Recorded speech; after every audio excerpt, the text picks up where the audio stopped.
Hi there, welcome to the hub, and I'm just going to do a short video on scales and how you can be creative with them. So this is going to start nice and simple, and then we'll broaden out a little bit. So I'm just going to take on my soprano sax, I'm going to take a short bit of G major. Okay, this sounds like this.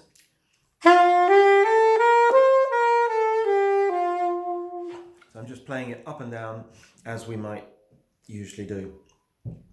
Now just with those 5 notes, that's notes 1, 2, 3, 4 and 5 in the scale, I can start to do something a bit different with them by juggling them up. So I'm not going to think too hard about this, I'm just going to use some of the notes within those 5 notes in different ways.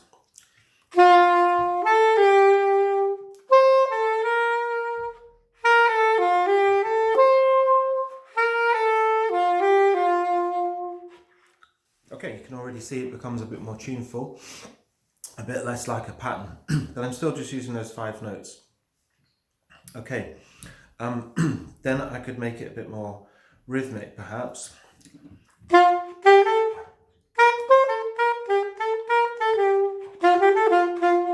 so on.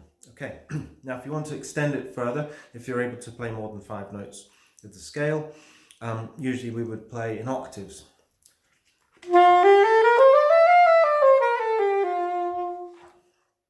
That's the normal thing. I'm just slurring the scale at the moment. Doesn't matter if you want a tongue or slur. Now what I tend to encourage people to do is to go a bit wider. Play as much of the range as you can. So for me I can go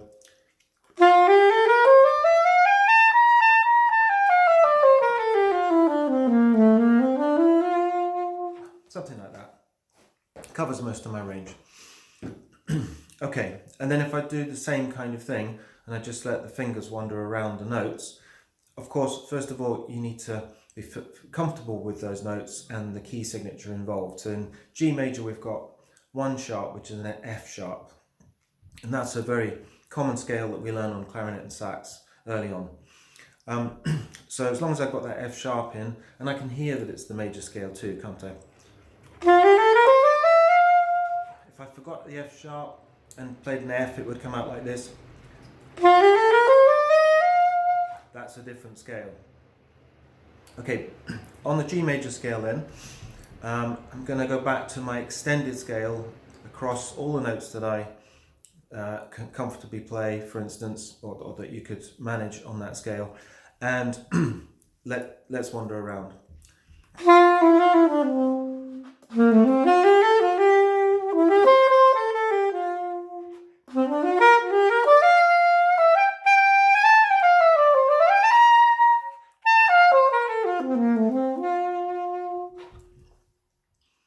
Okay, again, sounds a lot more tuneful.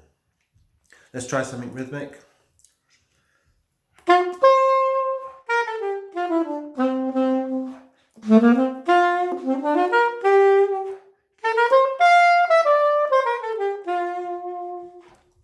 Okay, that's it really.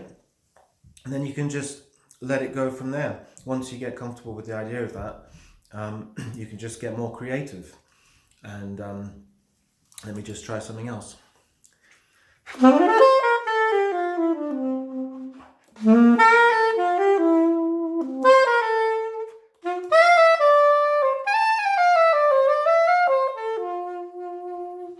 you go. And I just finished with a G major arpeggio there. You'll probably notice that I was using some arpeggios through the improvisation. And you know, I played, what you can do is you can discover those along the way. So if you just try 3 notes and see if they work. There's G major. There's a type of C major there. There's D major. So that's the primary chords in G major. Okay, one way of finding those out, by the way, is just to take the arpeggio. That's notes 1, 3 and 5. Okay, and then just put it up a note. Okay, I'm still on the notes of the scale. So I've now got and so on. So I've got G major and A minor. I'll produce another video, I think, based on arpeggios rather than scales. But if you've got the basic concept there, you can do that. Even if you just know 5 notes of a scale, you can be creative already on that. Have a go and check out for more videos as we go. See you later.